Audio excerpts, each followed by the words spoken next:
Good afternoon, dear students, and welcome to the first year English grammar class. The topic today that I will be dealing with is subject and verb agreement. This is one of the important and basic topics. You could say it is the foundation of the English grammar or framing sentence. Any sentence is incomplete and obviously you can make out errors if you find that there is no agreement between the subject and the verb.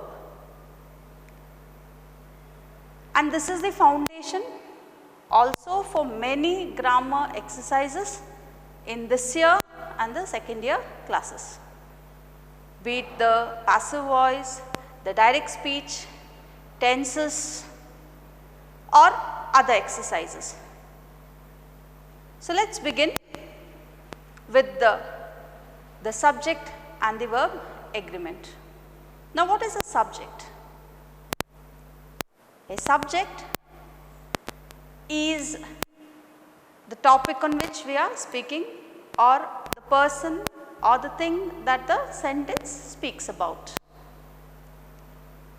Let me be a little more specific and let us deal with the subject in particular. Now, you have heard of persons, okay, as in the first person, the singular of the first person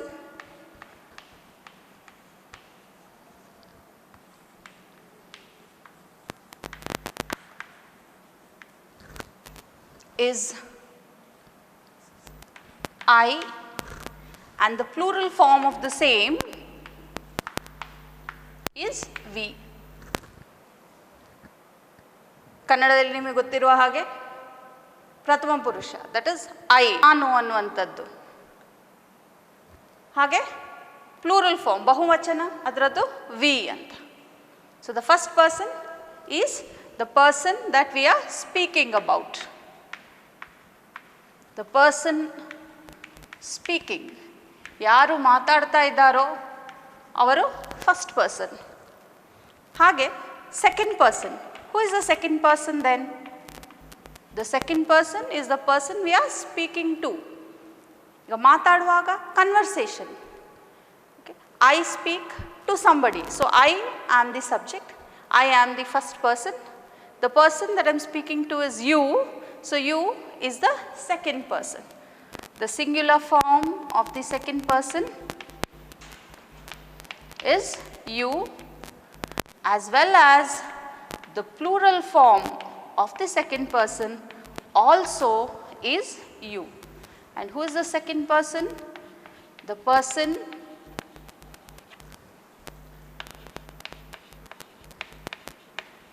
spoken to. ನಾವು ಯಾರ ಬಳಿ ಮಾತಾಡ್ತೇವೋ ಅವರು second person. Then who is the third person? The third person is the one whom we are speaking about. I and you are speaking about somebody and that person is the third person. Now, which is the third person in English? You all are very familiar with it. You have already studied it in high school classes. That is he, she and it. ಅವನು, ಅವಳು ಮತ್ತು ಅದು. Then what is the plural? The plural form, the plural of the third person is they, which is avaru. Now you have two first person forms, singular you have I, plural you have we. In the third person as well you have three first person singular forms, that is he, she and it, in terms of gender as well, and the plural is they. Then why do you have only one form of second person? Why is it only you? Whether it is a singular or a plural, both forms is you. This is an exception in English. In Kannada, whether if you are the person you are speaking to, neenu anta helteve, we call it a you. For example, I as a teacher, if I am calling you, I will say, you come here. I will call an individual student and I say, you come here. Okay? But, or if I am calling many students, let us say there are 3 of you students, what would I call them? I would say all of you come here. So whether it is a singular one man or it is more than 2 or 3 person, still the use of the term is you. ಕನ್ನಡದಲ್ಲಿ ಹಾಗಲ್ಲ, ನೀನು ಮತ್ತು ನೀವು ಅನ್ನುವ 2 ಬಳಕೆ ಇದೆ. ಇಂಗ್ಲೀಷಲ್ಲಿ ಒಂದು ಎಕ್ಸೆಪ್ಷನ್, ಇಲ್ಲಿ ಫಸ್ಟ್ ಪರ್ಸನ್ ಸಿಂಗ್ಯುಲರ್ ಪ್ಲೂರಲ್ ಎರಡಕ್ಕೂ ಕೂಡ ಯು ಅನ್ನುವಂಥದ್ದು ಬಳಕೆ ಆಗ್ತದೆ. Now who is this third person? The person we are speaking about. ನಾವು ಯಾರ ಬಗ್ಗೆ ಮಾತಾಡ್ತೇವೋ ಅವರು.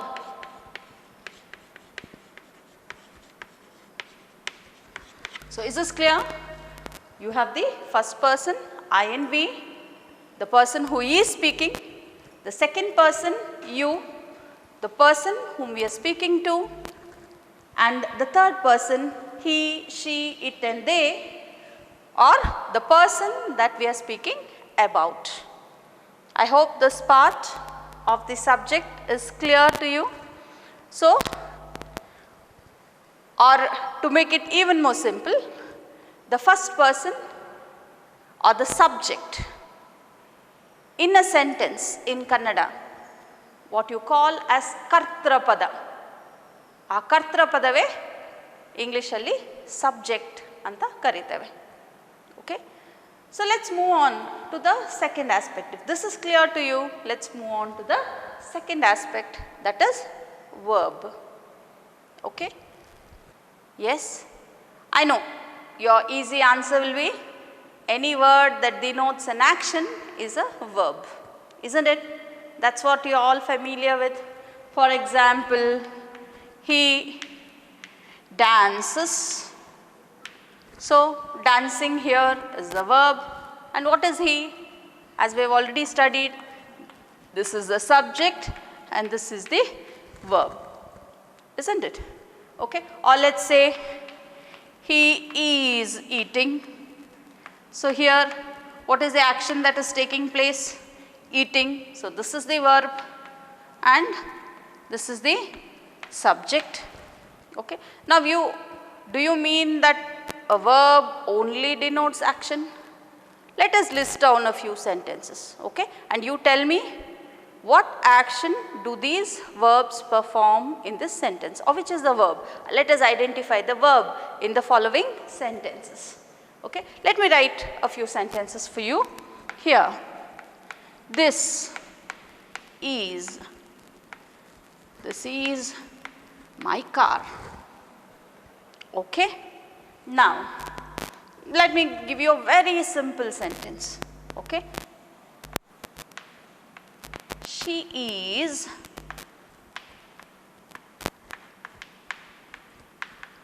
beautiful. Do you agree? She is beautiful. Now, in these 2 sentences, which is the verb? Is this the verb? Is this the verb? No, these are subjects. We are already clear with that, no doubts there. Now what is this then? Okay, this is the verb. This is the verb in the sentence. What function does this verb do? Does it denote any action? Does it denote any action at all? What action is happening there? This is my car. What action is happening there? There is nothing at all. Then what is the function of this verb? What does it denote? Okay, so first we have to understand what is the function of the verb. What does the verb do in a sentence? So, the verb not only denotes action, it not only denotes action, it also, look at this example, this is my car. What does it say? This car belongs to me. I am the owner of this car. This belongs to me. This is in my possession. So, it also indicates possession or ownership. It also indicates possession, as in this example, this is my car. I have a new mobile phone. I have it. Okay, it is in my possession. So, it indicates possession. Not only that, it also shows or implies existence. Now what is existence? Existence is iruvikke. As in this example, she is beautiful. There is no action there. What are we saying? There is a girl and she is beautiful. We are speaking of a girl who exists and who is beautiful. So what is happening here? We also imply existence. Let me give you one more example for this. We often speak that God is great, isn't it? We also speak that God is great. Now, when we say that God is great, what do we mean? We mean that there is a God somewhere and who is great, isn't it? Okay. You say, I am the best. I am the best. What does it mean? What function does it denote here then? I am the best. I am here, look at me, and compared to everybody, I am the best. So, it again implies existence. So, what are the functions of a verb? The verb not only denotes action as we normally are taught in schools, it also indicates possession as in this example. It also implies existence as in these examples. So, is it clear? Now, what does it mean? What are these words? Is, have, am. What are these words? These words are called auxiliaries. These words, let me write it here. These words are called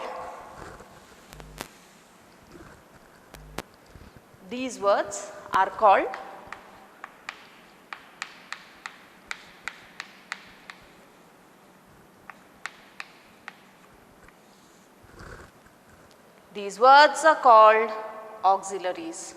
Okay. Auxiliary means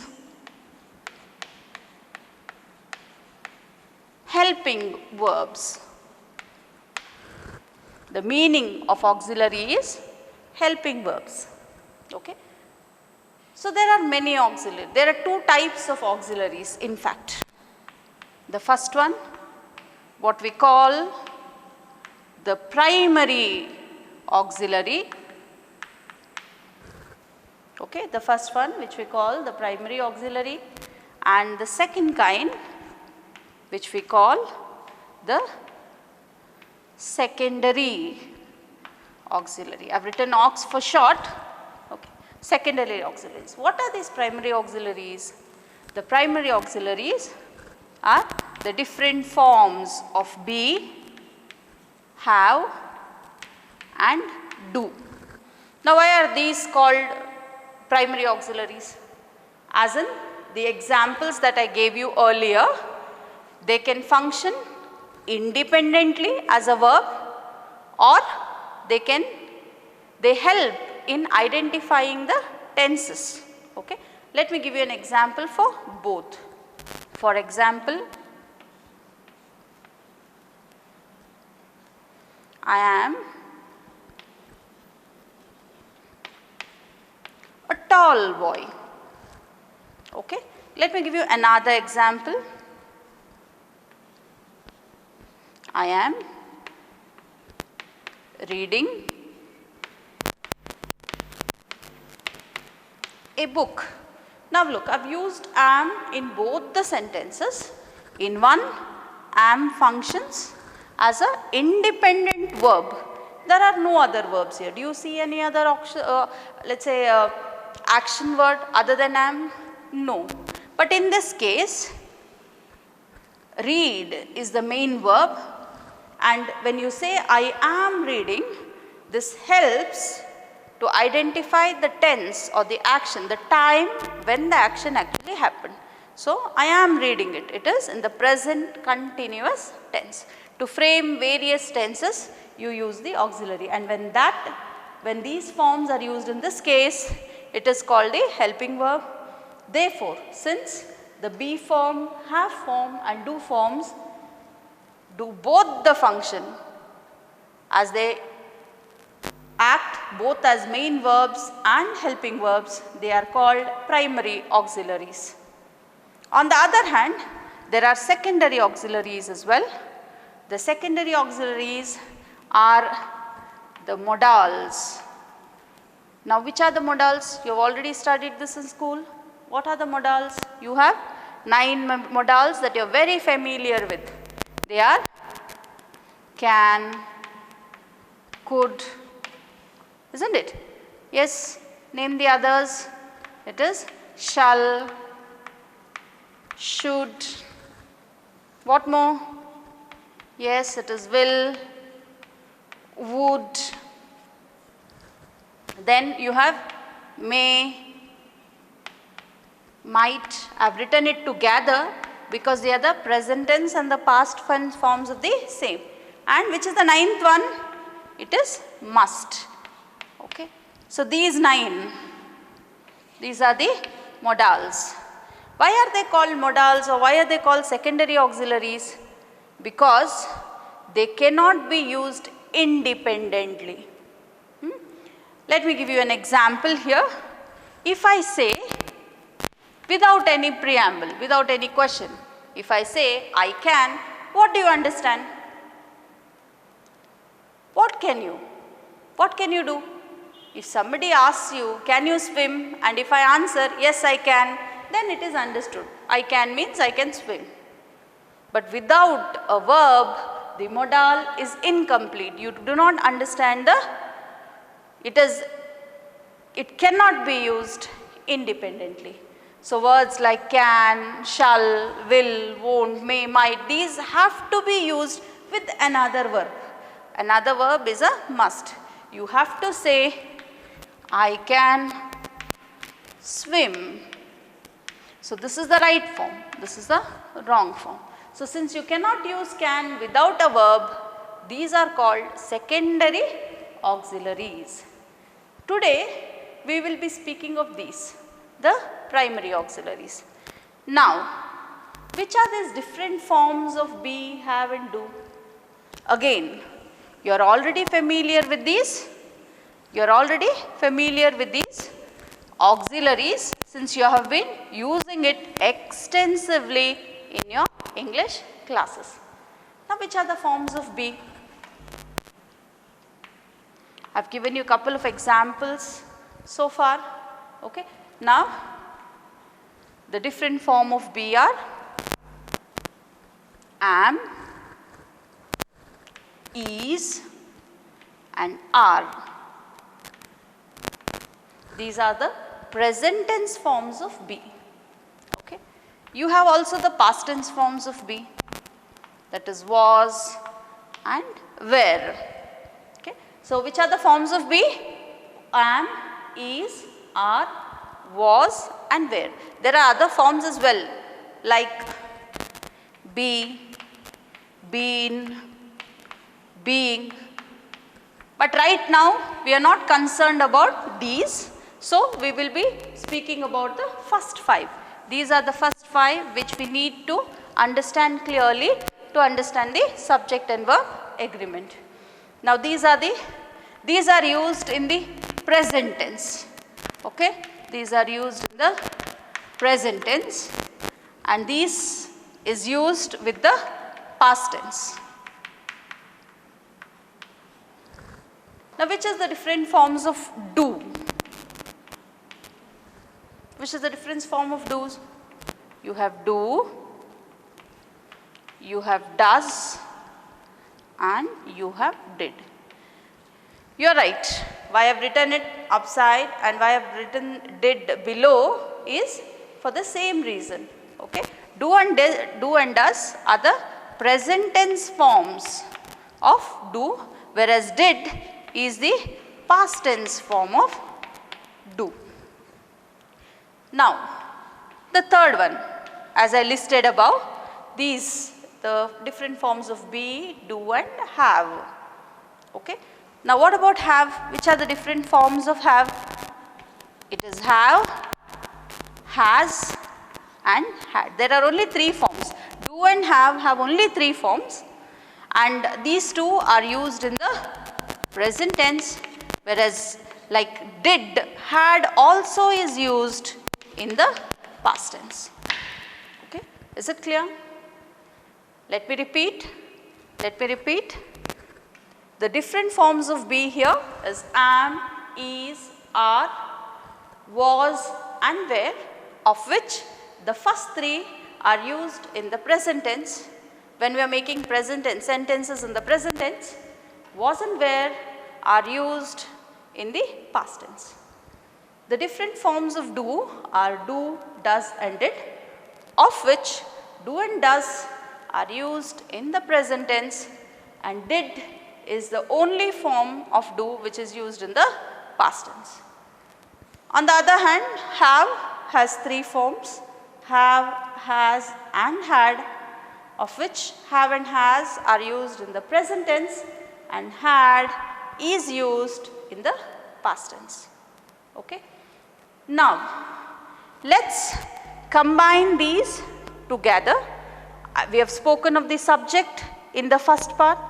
Now, we have also listed down a couple of verbs that we are going to be using. Okay. And let's learn the subject and the agreement forms in a tabular form, in a three-dimensional table. Let me put it all together for you. You will have a vast picture of how this should be used. Okay students, now that we have listed down the subjects, that is I, we, first person, singular and plural, second person singular and plural form, you, third person singular and plural form, he, she, it and they. Okay. So, we have a couple of rules that we need to remember in order to, for the subject and the verb to agree in a sentence. Okay. So, the rules to remember where the subject agrees with the verb both in terms of number, that is singular and plural, and person, that is first person, second person and third person. Let us put it in the table form. Please note. Now, let me put it in a table form for you. Here, this is the subject table. So, for the first, let us list the subjects. First person singular, which is the second person singular, it is you. Third person singular is he, she and it, which is the plural form. First person plural is, first this is all singular, okay. Idella ekavachana rupa. This is all singular. First person plural is we, second person plural is you, third person plural is they. Now, idu mooru plural, bahuvachana rupa. Okay. So, this is the first part. Now, let us see how the verbs agree. Okay. So, here you have the subject table. Now, which is the be form? Here we will be speaking of the be forms in the present tense and the past tense. So, this will give you a very clear picture as to how subject agrees with the verb. Okay. Now, this is the be form. Now, which is the be form of that agrees with I? Let us just write it down here so that you can recall it. Is, am and are, and in the past tense it is was and were. Okay. Now, which of the three will agree with I in the present tense? What do you say? I is coming. Have you ever heard of the use I is coming? No. Have you ever heard of the use I are coming? ಕೇಳಿದ ತಕ್ಷಣ ತಪ್ಪು ಅಂತ ಅನಿಸ್ತದೆ ಅಲ್ವಾ? I is ಅಂತ ಯಾವತ್ತೂ ಬಳಕೆ ಮಾಡೋದಿಲ್ಲ, ಐ ಆರ್ ಅಂತ ಕೂಡ ಬಳಕೆ ಮಾಡೋದಿಲ್ಲ. ಏನು ಹೇಳ್ತೇವೆ? ಐ ಆಮ್ ಅಂತ ಹೇಳ್ತೇವೆ. ಸೊ ಯಾವುದು ಸರಿ ಇಲ್ಲಿ? ಈ ಸಬ್ಜೆಕ್ಟಿಗೆ ಅಗ್ರಿ ಆಗುವ ವರ್ಬ್ ಯಾವುದು? It is am. So it is I am. ಒಂದು ವಾಕ್ಯ ಇಟ್ಕೊಳ್ಳುವ, I am a good student. Okay. Past ಟೆನ್ಸಲ್ಲಿ ಐ ಜೊತೆಗೆ ಯಾವುದು ಯೂಸ್ ಆಗುತ್ತೆ? ಐ ವಾಸ್ ಅಂತ ಹೇಳ್ತೇವಾ? ಐ ವೇರ್ ಅಂತ ಹೇಳ್ತೇವಾ? What do we use? Do we say I was late or do you say I were late? You would rather say I was late. Singular form. I ಏಕವಚನ ಅಲ್ವಾ, first person ಸಿಂಗ್ಯುಲರಿಟಿಗೆ ಏಕವಚನ ರೂಪವೇ ಬಳಕೆ ಆಗೋದು. Second person singular. Second person ಬಗ್ಗೆ ನಿಮಗೆ ಆಗಲೇ ಹೇಳಿದ್ದೇನೆ. ಕನ್ನಡದಲ್ಲಿ ನೀನು ಮತ್ತು ನೀವು ಅನ್ನುವ ಎರಡು ರೂಪ ಇದ್ದರೂ ಕೂಡ ಇಂಗ್ಲೀಷಲ್ಲಿ ಸಿಂಗ್ಯುಲರ್ ಆಗಲಿ ಪ್ಲೂರಲ್ ಆಗಲಿ ಒಂದು ಅಥವಾ ಒಂದಕ್ಕಿಂತ ಹೆಚ್ಚಿದ್ರೂ ಕೂಡ ಯು ಅಂತಲೇ ಬಳಕೆ ಇರೋದು. ಹಾಗಾಗಿ ಅಲ್ಲಿ ಏಕವಚನ ಅದರೊಟ್ಟಿಗೆ ಎಗ್ರಿಯೇ ಆಗೋದಿಲ್ಲ. ಅದು ಸಿಂಗ್ಯುಲರ್ ಆಗಲಿ ಪ್ಲೂರಲ್ ಆಗಲಿ ಅದಕ್ಕೆ ಬಹುವಚನ ರೂಪನೇ ಎಗ್ರಿ ಆಗೋದು. You have to, it agrees only with the plural form. Okay, so here you cannot use is, therefore we say you are a good boy. Just try out. Do you say you am a good boy or you is a good boy? No, therefore you are a good boy. Which is the past tense form of you then? If it is are, then it is were. You were too late. You do not say you was too late, you say you were too late. Okay, now let's move on to the third person. ಇಲ್ಲಿ gender ಕೂಡ ಬರುತ್ತೆ. Okay, ಹಿ ಅವನು, she ಅವಳು, and it. So he am ಆಗೋದಿಲ್ಲ, ಹಿ am ಅಂತ use ಆಗೋದಿಲ್ಲ. He or ಕೂಡ ತಪ್ಪು. ಹಿ ಆರ್ ಕಮಿಂಗ್ ಲೇಟ್ ಅಂತ ಹೇಳಲಿಕ್ಕಿಲ್ಲ. He is coming late, he always comes late. He is a good boy but he is late. She is very pretty. It is quiet. So ಮೂರಕ್ಕೂ ಕೂಡ ಬಳಕೆ ಆಗೋದು is. ಸಿಂಗ್ಯುಲರಲ್ಲಿ, present ಟೆನ್ಸಲ್ಲಿ he is, she is, it is ಅನ್ನೋದು use ಆಗುತ್ತೆ. ಪ್ಲೂರಲಲ್ಲಿ he were ಆಗುತ್ತಾ? ಇಲ್ಲ. Similarly it is he was, she was, and it was. ನಾವು coming to the plural form. ಈಗ ಬಹುವಚನಕ್ಕೆ ಬರುವ ಬಿಯ ಯಾವ ಫಾರ್ಮನ್ನು ನಾವು ಬಹುವಚನದಲ್ಲಿ ಯೂಸ್ ಮಾಡ್ಬೋದು? ಆಗಲೇ ಹೇಳಿದ್ದೇನೆ, ಯುವಿಗೆ ಯಾವ ರೂಲ್ ಅಪ್ಲೈ ಆಗುತ್ತೆ? Plural rule. ಅದೇ ಇದಕ್ಕೂ ಕೂಡ ಅಪ್ಲೈ ಆಗುತ್ತೆ. So we are are we were. Okay, you are, you were. They are always late. They were never on time. Okay, so I hope this part of the agreement with the subject and the be forms, that is these verbs, is clear to you. So in the present tense you have to say I am, never use any other forms, and in the past tense I takes only was, not were. Okay, now let us include two individual subjects. Let's take the, since everybody is familiar with Jack and Jill went up the hill, let's take a Jack and a Jill. Why only pronouns? ಬರೇ ಸರ್ವನಾಮಗಳು ಯಾಕೆ ಅಲ್ವಾ? So ಎರಡು subject, ಒಂದು Jack ಮತ್ತೊಂದು Jill. One boy and a girl I have taken as example. So which form of be will you use with Jack? Will you say Jack am? No, wrong. Will you say Jack are? No, that also is wrong. So it should be Jack is. So what agrees? The same rule that applies to third person singulars will apply to the singular subjects. Singular subjects ಗೆ ಇದೇ rule apply ಆಗುತ್ತೆ. ಇದಕ್ಕೆ ಆಗುವಂಥದ್ದು ಏನಾಯಿತು ಹಾಗಾದರೆ? ಜಿಲ್ ಕೂಡ is ಅನ್ನುವುದೇ correct. Jill R ಅನ್ನೋದು ತಪ್ಪಾಗುತ್ತೆ. ಜಿಲ್ ಆಮ್ ಅಂತ ಹೇಳಿದ್ರು ತಪ್ಪಾಗುತ್ತೆ. ಅದನ್ನೇ ಈಗ ಈ ಎರಡು ನಾಮಪದಗಳನ್ನು ಆ್ಯಂಡ್ ಹಾಕಿ ಸೇರಿಸಿದ್ರೆ ಆಗೇನಾಗ್ತದೆ? Two nouns are two subjects joined by and will become a plural. Jack and Jill will become two people. So more than one, ಒಂದಕ್ಕಿಂತ ಹೆಚ್ಚಾದರೆ ಪ್ಲೂರಲ್ ಆಯಿತು, ಬಹುವಚನ ಆಯಿತು. So what will happen then?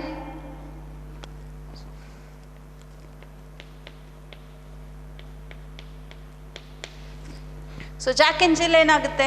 Jack and Jill are ಆಗ್ತದೆ. Okay, ಹಾಗಾದರೆ past ಟೆನ್ಸಲ್ಲಿ ಇಲ್ಲಿ apply ಮಾಡಿದ ಅದೇ ರೂಲ್ ಇಲ್ಲೂ ಕೂಡ ಜಾಕ್ ಈಸ್ ಇದ್ದರೆ ಪಾಸ್ಟ್ ಟೆನ್ಸಲ್ಲಿ ಜಾಕ್ ವಾಸ್ ಆಗ್ತದೆ. ಜಿಲ್ ಕೂಡ ವಾಸ್. ಆದರೆ ಜಾಕ್ ಮತ್ತು ಜಿಲ್ ಇಬ್ಬರು, ಒಬ್ಬ ಅಲ್ಲ. ಹಾಗಾಗಿ ಇಲ್ಲಿ ವೇರ್ ಆಗ್ತದೆ. ಈಗ ಎರಡನೇ ಪಾರ್ಟ್. ಓಕೆ, ಸೊ ಯಾವುದದು? Do form. ಇಲ್ಲೂ ಅಷ್ಟೇ ಪ್ರೆಸೆಂಟ್ ಟೆನ್ಸ್ ಮತ್ತು ಪಾಸ್ಟ್ ಟೆನ್ಸ್. ನಾವೇನು ಮಾಡ್ತಾ ಇದ್ದೇವೆ, 3 ಟೆನ್ಸಿಗೆ 3 ವರ್ಬನ್ನು, ಸಬ್ಜೆಕ್ಟ್ ಸೇಮ್, ಆದರೆ ಇಲ್ಲಿ 3 ಟೆನ್ಸ್ ಇದೆ, 3 ಫಾರ್ಮ್ ಇದೆ, ವರ್ಬ್ ಫಾರ್ಮ್ಸ್ ಇದೆ. ಓಕೆ, ಇದು ಬಿಯ ಫಾರ್ಮ್ಸ್ ಹೇಗೆ ಅಗ್ರಿ ಆಗುತ್ತೆ ಇದರ ಜೊತೆಗೆ ಹೇಳಿ. ಸಪ್ರೇಟ್ ಆಗಿ ಟೇಬಲ್ ಬರೆಯೋ ಬದಲು ಒಂದೇ ಟೇಬಲಲ್ಲಿ 3 ಬರೀತಾ ಇದ್ದೇವೆ. ನಿಮಗೆ ಇದು ಫ್ಯೂಚರ್ ರೆಫರೆನ್ಸಿಗೂ ಕೂಡ ಡೈರೆಕ್ಟ್ ಸ್ಪೀಚ್ ಇರ್ಬೋದು, ಪ್ಯಾಸಿವ್ ವಾಯ್ಸ್ ಇರ್ಬೋದು, ಎಲ್ಲ ನಿಮ್ಮ ಗ್ರಾಮರ್ ಐಟಮ್ಗಳಿಗೆ, ಪ್ರೊನೌನ್ಸಿಗೂ ಕೂಡ ಇದನ್ನು ನೀವು ಬಳಕೆ ಆಗುತ್ತೆ. ಸೊ ಇದನ್ನು ಖಂಡಿತವಾಗಿ ನಿಮ್ಮ ನೋಟ್ಸಲ್ಲಿ ಕಾಪಿ ಮಾಡ್ಕೊಳ್ಳಿ, ನಿಮ್ಗೆ ಇದರಿಂದ ಯೂಸ್ ಆಗುತ್ತೆ. ನಾವು which way the forms of do that we way suppose to agree? Do ಅಲ್ಲಿ ಯಾವ ಫಾರ್ಮ್ಸ್ ಇತ್ತು? ಡೂ ಮತ್ತು ಡಸ್ ಪ್ರೆಸೆಂಟ್ ಟೆನ್ಸಲ್ಲಿ, ಡಿಡ್ ಅಲ್ಲಿ, ಪಾಸ್ಟ್ ಟೆನ್ಸಲ್ಲಿ ಡಿಡ್ ಮಾತ್ರ. ಸೊ ಅಲ್ಲಿ ಯಾವುದೇ ಕನ್ಫ್ಯೂಷನ್ ಇಲ್ಲ. ಎಲ್ಲಿ ಡಸ್ ಎಲ್ಲಿ ಅಪ್ಲೈ ಆಗೋದು? ಸೊ ನೀವೇ ಹೇಳಿ, ಐ ಒಟ್ಟಿಗೆ ಡೂ ಅಗ್ರಿ ಆಗುತ್ತಾ, ಡಸ್ ಅಗ್ರಿ ಆಗುತ್ತಾ ಪ್ರೆಸೆಂಟ್ ಟೆನ್ಸಲ್ಲಿ? ನೀವೇನು ಹೇಳ್ತೇವೆ? ಐ ಡೋಂಟ್ ನೋ ಅಂತ ಹೇಳ್ತೇವೆ. ಏನಾದರೂ ಗೊತ್ತಿಲ್ಲ ಅಂದರೆ ಐ ಡೋಂಟ್ ನೋ ಅಂತ ಹೇಳ್ತೇವೆ, isn't it? I don't know ಅಂದರೆ ಏನು? ನನಗೆ ಗೊತ್ತಿಲ್ಲ ಅಂತ. ಐ ಡು ನಾಟ್ ನೋ ಅನ್ನು ಶಾರ್ಟ್ ಆಗಿ ಐ ಡೋಂಟ್ ನೋ ಅಂತ ಹೇಳೋದು. ಐ ಡಸಂಟ್ ನೋ ಅಂತ ಕೇಳಿದ್ದೀರಾ ಎಲ್ಲಿಯಾದರೂ? ಇಲ್ಲ.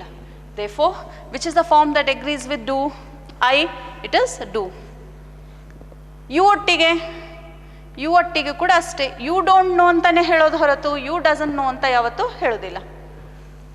ಆದರೆ ಹಿ, ಶಿ ಮತ್ತು ಇಟ್ ಇದು 3 ಥರ್ಡ್ ಪರ್ಸನ್ ಸಿಂಗ್ಯುಲರ್. ಇಲ್ಲಿ ಹಿ ಡಸಂಟ್ ನೋ ಅಂತ ಹೇಳ್ತೇವೆ, she doesn't know, it doesn't know ಅಂತ ಹೇಳ್ತೇವೆ. ಆಯಿತಾ? We don't use do here, ಇಲ್ಲಿ ಡಸ್ ಯೂಸ್ ಆಗುತ್ತೆ. You have to note this. ನೋಡಿ, ಈಸ್, ವಾಸ್, ಡಸ್ ಇದನ್ನು ನೀವು ನೆನ್ಪಿಟ್ಕೊಂಡ್ರೆ ನಿಮಗೆ ನೆನ್ಪಿಟ್ಕೊಳ್ಳಿಕ್ಕೆ ಈಸಿ ಅಷ್ಟೇ, ಅದೇನು ಪ್ರಿನ್ಸಿಪಲ್ ಅಲ್ಲ. So here he doesn't know, she doesn't know, it doesn't know. ಇಲ್ಲಿಗೆ ಸಿಂಗ್ಯುಲರ್ ಮುಗಿಯಿತು, ಏಕವಚನ ಮುಗಿಯಿತು. ನೆಕ್ಸ್ಟ್ ಪ್ಲೂರಲಿಗೆ ಆಗುವಾಗ ಇಲ್ಲಿ ಅಪ್ಲೈ ಆದಾಗೆ we don't know, you don't know, they don't know, but Jack does not know. Jack ಏಕವಚನ ಅಲ್ವಾ, ಇಲ್ಲಿ ಅಪ್ಲೈ ಆದ ಅದೇ ರೂಲ್ ಅಪ್ಲೈ ಆಗೋದು. ಆದರೆ ಜಾಕ್ ಮತ್ತು ಜಿಲ್ ಒಟ್ಟಿಗೆ ಟು ನಾಟ್ ನೋ ಅಂತ ಆಗುತ್ತೆ. ಸೊ ಈ ಡೂ ಮತ್ತು ಡಸ್ 2 ಫಾರ್ಮ್ ಇರೋದ್ರಿಂದ ಥರ್ಡ್ ಪರ್ಸನ್ ಸಿಂಗ್ಯುಲರ್ ಮತ್ತು ಸಬ್ಜೆಕ್ಟ್ ಸಿಂಗ್ಯುಲರಿಗೆ ಮಾತ್ರ ಡಸ್ ಯೂಸ್ ಆಗೋದು, ಬೇರೆ ಎಲ್ಲದರೊಟ್ಟಿಗೆ ಡೂ ಅಂತಲೇ ಯೂಸ್ ಆಗೋದು. ಪಾಸ್ಟ್ ಟೆನ್ಸಲ್ಲಿ ಏನಾಗುತ್ತೆ? ಪಾಸ್ಟ್ ಟೆನ್ಸಲ್ಲಿ ಒಂದೇ ಫಾರ್ಮ್ ಇರೋದು, ಡಿಡ್ ಅಂತ ಮಾತ್ರ. ಸೊ ಅದು ಏಕವಚನ ಆಗಿರಲಿ, ಬಹುವಚನ ಆಗಿರಲಿ, ಎಲ್ಲ ಕಡೆ ಕೂಡ ನಾವು ಯೂಸ್ ಮಾಡೋದು ಡಿಡ್ ಅನ್ನೇ. ಎಲ್ಲದಕ್ಕೂ I did not know, you did not know, he did not know, she did not know, ಎಲ್ಲದಕ್ಕೂ ಸೇಮ್ ಫಾರ್ಮ್ ಯೂಸ್ ಆಗುತ್ತೆ. ಆಯಿತಾ? There is no change. ಒಂದೇ ಇರೋದಲ್ವಾ, ಅಲ್ಲಿ ಚಾಯ್ಸ್ ಇಲ್ಲ, ಆಯ್ಕೆ ಇಲ್ಲ, ಎಲ್ಲದಕ್ಕೂ ಕೂಡ ಡಿಡ್ಡೆ. ಇನ್ನು 3ನೇದು ಹ್ಯಾವ್ ಫಾರ್ಮ್ಸ್. ಹ್ಯಾವಿನ ಪ್ರೆಸೆಂಟ್ ಟೆನ್ಸ್ ಮತ್ತು ಪಾಸ್ಟ್ ಟೆನ್ಸ್.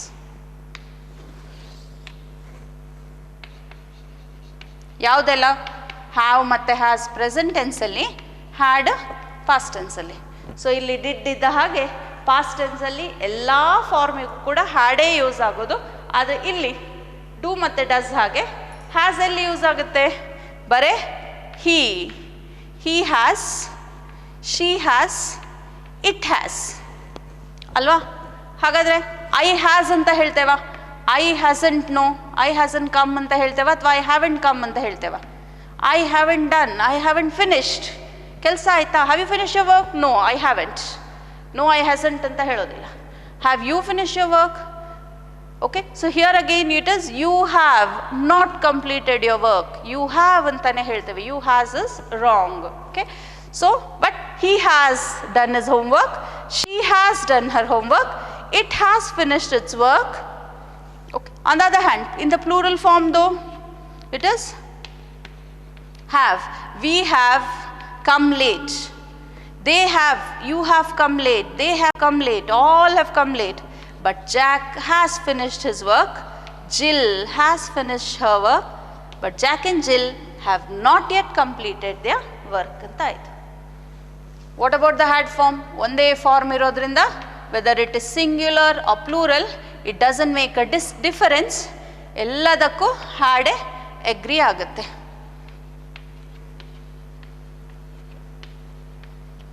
ಓಕೆ, ಎಲ್ಲದಕ್ಕೂ ಹ್ಯಾಡೆ ಎಗ್ರಿ ಆಗುತ್ತೆ. ಮತ್ತೊಮ್ಮೆ let us just glance at this. ಇದನ್ನು ಮತ್ತೊಮ್ಮೆ ನೋಡುವ, ಮರುಕಳಿಸುವ. ಸಬ್ಜೆಕ್ಟ್ ನೋಡಿ ಐ ಒಟ್ಟಿಗೆ ಬಿಯ ಪ್ರೆಸೆಂಟ್ ಟೆನ್ಸಲ್ಲಿ ಆಮ್ ಮಾತ್ರ ಎಗ್ರಿ ಆಗೋದು.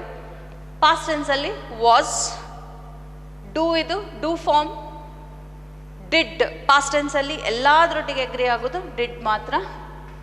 ಸಿಂಗ್ಯುಲರ್ ಯು ಅಲ್ಲಿ ಸ್ಪೆಷಲಿ ಸಿಂಗ್ಯುಲರ್ ಆದರೂ ಕೂಡ ಯು ಅಲ್ಲಿ ಸೆಕೆಂಡ್ ಟೆನ್ಸ್ ಸೆಕೆಂಡ್ ಪರ್ಸನಲ್ಲಿ ಯು ಅನ್ನುವಂಥದ್ದು ಸಿಂಗ್ಯುಲರ್ ಪ್ಲೂರಲ್ ಎರಡಕ್ಕೂ ಯು ಅನ್ನುವ ಫಾರ್ಮೇ ಇರೋದ್ರಿಂದ ಅದಕ್ಕೆ ಪ್ಲೂರಲ್ ಫಾರ್ಮೇ ಎಗ್ರಿ ಆಗೋದು. So you are, you were, he is, was, she is, was, it is, was. So ಈ ಟೇಬಲನ್ನೊಂದು ಕ್ಲಿಯರ್ ಆಗಿ ನಿಮಗೆ ನೆನ್ಪಿಟ್ರೆ ನಿಮ್ಮ ಯಾವುದೇ ವಾಕ್ಯ ಕೂಡ ಅಪೂರ್ಣವೂ ಆಗೋದಿಲ್ಲ, ತಪ್ಪು ಆಗೋದಿಲ್ಲ. ಇದು ಬೇಸಿಕ್ ಸಬ್ಜೆಕ್ಟ್ ಮತ್ತು ವರ್ಬಿನ ಎಗ್ರಿಮೆಂಟಿಗೆ ಇದು ಮೂಲ. Let me repeat. We use singular form of verb for singular subjects and plural form of verbs for plural subjects. This basic information we have to keep in mind. Like I said, we use singular form of verbs with singular subjects, and we are supposed to use plural verbs with plural subjects. Now let's take a look at other examples. Okay, let me give you a few examples. This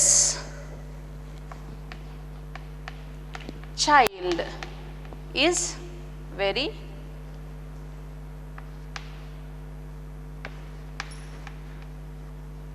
clever. Now look at this. This is the subject. Which is the subject here? This child. This child. We are speaking of one child. It is singular. Therefore, the subject is also, the verb is also singular. This child is very clever. On the other hand, if the sentence was, these children. Now, look at the subject. The subject is these children. Illi makkalu. Maggu alla, makkalu. These children.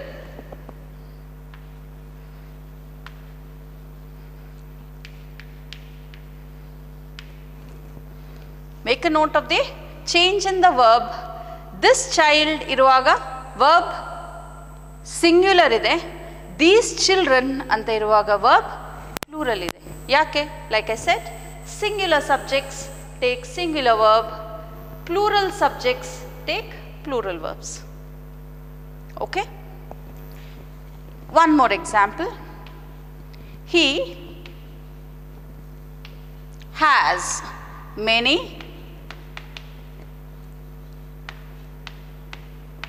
Story books. ಇಲ್ಲಿ ನೋಡಿ subject he ಅನ್ನುವಂಥದ್ದು third person singular, ಹಾಗಾಗಿ verb ಏನಿದೆ? Verb ಕೂಡ has ಇದೆ ಅಲ್ವಾ? ಅದೇ they ಅಂತ ಸಬ್ಜೆಕ್ಟ್ ಇದ್ದಿದ್ರೆ what is the subject of the sentences they? ಆಗ they has many story books ಅಂತ ಹೇಳಲಿಕ್ಕಾಗ್ತದಾ? ಇಲ್ಲ. We have to say they have many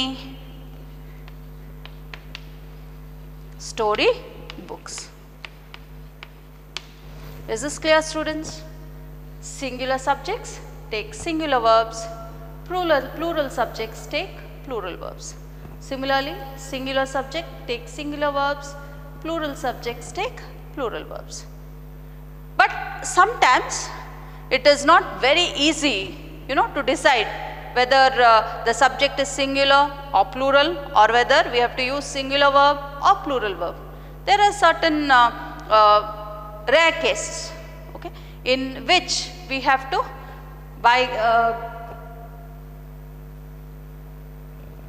so in certain cases we have to be careful in the choice of the agreement of the subject and the verb. Let me mention a few such cases.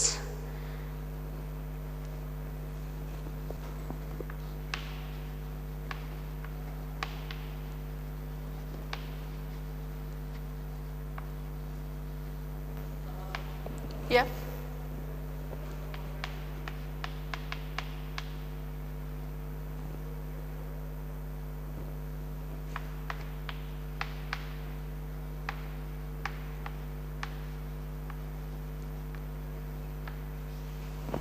Okay. As in this case, when two or more singular verbs are combined with and, the subject then becomes plural. Now it is more than one. Therefore, the verb is also plural. Okay.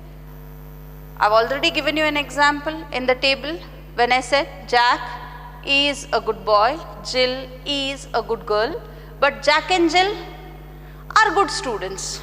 Then you do not say is. Okay. So, two singular nouns, when they are combined with and, when they are joined by and, they require a plural verb. For example, her father and mother were against her marriage. Okay. Not only her father but also her mother. So, in both cases, her father and mother, two singular subjects, they are now joined by and, therefore, they were against her marriage. That is one case. Another, if two nouns refer to the same person, okay, or same thing, then the verb is singular. For example, the best example is slow and steady wins the race. Slow and steady wins the race.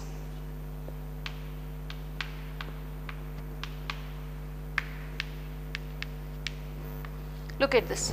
Whom are we speaking about? We all know about the turtle and the hare. So, we are speaking about the turtle here. So, any person who is slow and steady wins the race, not win the race. It is not plural. This would be wrong. This is correct. It takes a singular noun. There is an exception. There are certain words. Okay? If two or more singular subjects are preceded by certain words. Look at this. This is very important. Please take note of this. Words like each, every, one, everyone,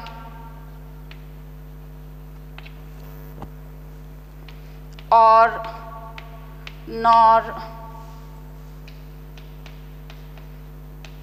either, neither, okay, either, neither, one of, many a.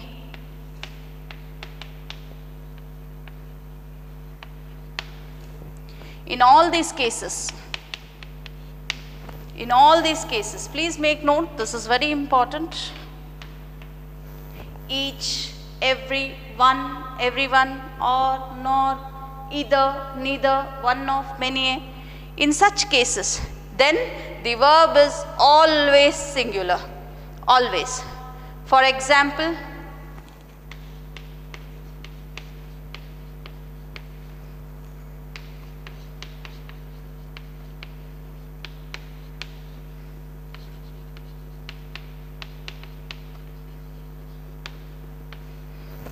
each one of them is waiting, not are waiting, it is waiting. One more.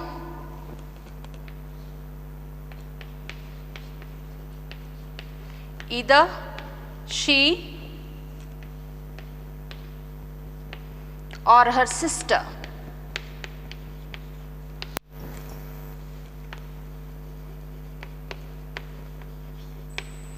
What do you think is the answer? Either she or her sister. Is it is coming or are coming? Now, it is preceded by either or either or. Okay? Either she is coming or her sister is coming. In this case, whether it is when sentences begin with these, the singular, the subject also is, the plural, verb also is singular. Now, a few other things that we need to know when, if your sentence, if the subjects are joined by as well as, for example, they as well as he. Okay. So, if the sentence is joined by as well as, the verb always agrees with the first subject. For example, they as well as he are at fault. Why? Because the first subject was they. In that case, the verb always agrees with the first subject. But if the subjects are joined by or nor and both these are different persons, then the verb will agree with whichever subject is closer to it. For example, neither we nor our brother is happy. Since our brother is closest to the verb, then is the answer. Okay. On the other hand, whenever two subjects are joined by not only but also, in this case the subject, the verb agrees with the second subject which is closest to the verb.